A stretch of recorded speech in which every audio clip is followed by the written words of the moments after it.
Good driving? Yeah, very fast. Sure. Do you always drive this fast? Thank you, sir. Is this normal? Thank you. Is it normal to drive so fast? Yes, this fast is good. I know good. It's a bit scary. Oh, no good? No, I'd rather go slower. I don't know, understand. It's too fast.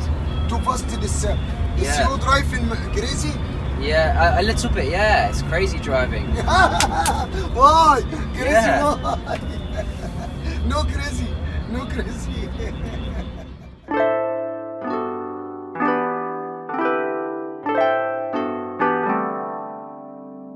First impressions are interesting because when you've been somewhere for a long time, you sometimes forget what your first impressions of that place were.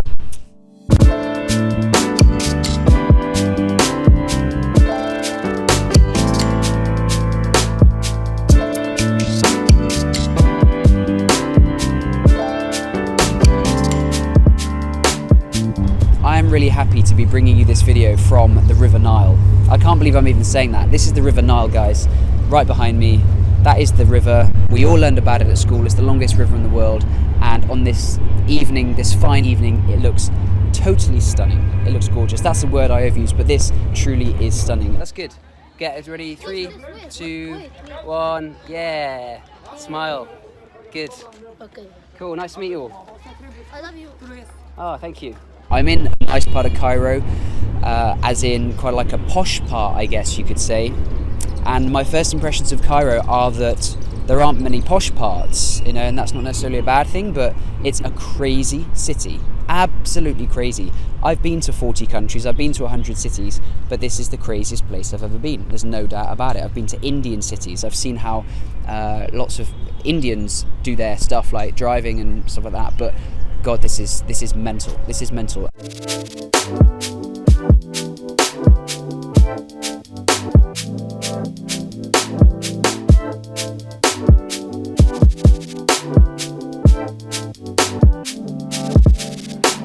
The trip from the airport to the hotel, I arrived from Doha, so I flew via Kuwait with Kuwait Airways.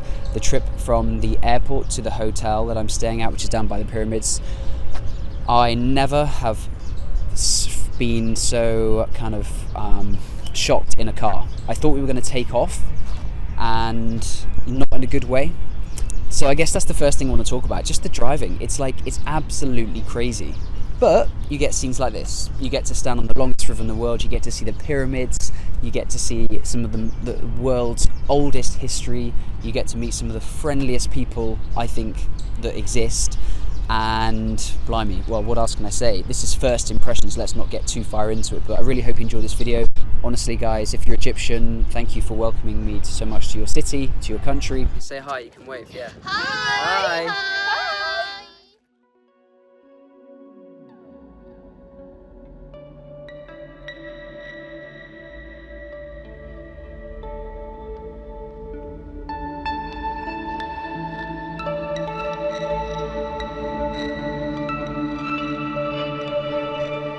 Okay, so here we go, my first impressions of Cairo from the perspective of a 29-year-old British tourist. Now, this video is not a review of Cairo. It's not an in-depth analysis of the city. I'm not a tour guide, I'm not a professional travel agent.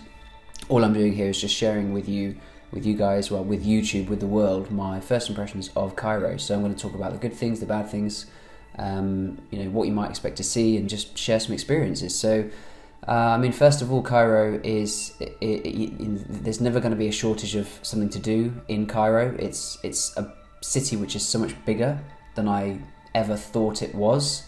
Google population says 20 million, but I wouldn't be surprised if it was actually 30 if you include all the kind of the conurbations, the surrounding suburbs, all the cities surrounding Cairo as well. It's just magnificently big. It's so big. And when you're driving, you can drive from one end of Cairo to the other, which I kind of did when I first arrived, and we'll come to that in a minute. But if you drive from the airport, which from memory is kind of in the northeast, and then the pyramids where I was staying was down in the southwest, so you drive right across the city. Now, I guess that takes me on to driving.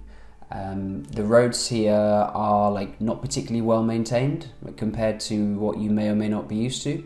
So you've got lots of things in the road. You've got to keep your eyes open. You can't just kind of switch on the autopilot. Like if you've got a Tesla or something, you know, you really need to be like so focused to be dodging cars, other people, boulders in the road, like lumps of rock, huge potholes, donkeys, cows, and maybe camels too, other crashes which may or may not have happened. So this was my journey to the airport. So just to go back to the beginning when I arrived, that first clip you saw right at the beginning, that was a clip from my journey, my taxi ride. And we're driving at 140 in the night. It's 3 a.m. and like we are coming within inches of lumps of rock, other cars. We passed 2 or 3 what looked like pretty serious crashes en route to my hotel, which, you know, and by pretty serious I mean like 2 or 3 cars involved. One of the cars was upside down, glass all over the road, you know, not good, really not good. The driver would say a prayer and then keep driving along, and yeah, like it was just kind of a shocking thing to see after being in Qatar, where I thought that, you know, relatively the traffic, you think the traffic in places like Qatar, Doha, you know, Kuwait, UAE is pretty crazy, and there are lots of road traffic accidents in places like Oman. It's a pretty big deal, to be fair, and they're working hard on addressing it. But Cairo, man, oh my goodness. And that's it. That's all I'm going to say on the driving issue. The pyramids are absolutely gorgeous. I had an amazing view of the pyramids from my hotel. Just beautiful, beautiful. I mean, you really have to go there and see it. I mean, these pictures can give you some idea, but that is a definite highlight. And, you know, you have to see these things. You have to see them to believe them. It's one of those things which you want to see, you want to experience. And I'm not going to talk too much about the pyramids because I'm very happy that I've got several other videos where I'll talk about the pyramids in a lot more depth. So we can come back to that. The River Nile is beautiful. That's where I just shot that scene earlier. And when you get there, yeah, it's worth visiting. It's a beautiful place, you know, longest river in the world. You learn about it when you're at school, you talk about it. It's like, it's in every, pub quiz or whatever. And to be there and to see it with the Egyptian people and in that kind of hustle and bustle of the city is really, really cool. It's a good thing to do. People here are incredibly friendly, which I always took as a good thing. Like, you can strike up a conversation with anyone. I've actually made a whole new vlog about just like meeting random people at the pyramids, which are mostly like lots of school trips there, so loads of school kids and then their teachers and then like families, loads of Chinese. The Chinese are everywhere, and yeah, loads of tourists. But the Egyptian people, when they're talking to you, they are really, really friendly, so that's another good thing. Yeah, bye. Yeah, there's always things going on. You're never going to run out of things to do. The food is good, it's affordable, there's so many museums. If you're into history, museums, yeah, you're never going to be short of things to see and do in Cairo. There's nothing really that you can't do in Cairo. That's the kind of impression I get here. A little bit about my hotel then. My hotel is right by the pyramids, and it was £132 for 4 nights. That's about $160 or something like that. So yeah, pretty low range, I guess, although Egypt's a cheap country, generally. The room wasn't what I ordered. It said it came with a load of stuff, which it didn't, but anyway, won't go too much into that. Unless you're interested, I can write a comment about it. It did the job. I was attempted to be sold some like pyramid tours when I first arrived at about 3 a.m. I think that's just part of the culture of Egypt. People are very friendly, they want to make your journey good, and if they can sell you something, then great. Rewind to the airport. Coming from the airport, it took me a good 2 or 3 hours to get out of the airport. The airport's pretty chaotic, just so that if you are approaching here, you might be taken by surprise by that. So the airport's a bit chaotic.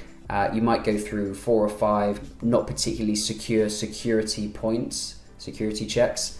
And I think I landed at about 1 a.m. and it was 3 a.m. before I was out of the airport. So I got to my hotel pretty late. One other thing with regards to my hotel, on the second day, the cleaning lady came in. She brought me some water and emptied my bins and things, which was very nice. And then she found a £20 note. I had some emergency currency, you know, that I could exchange if I needed it.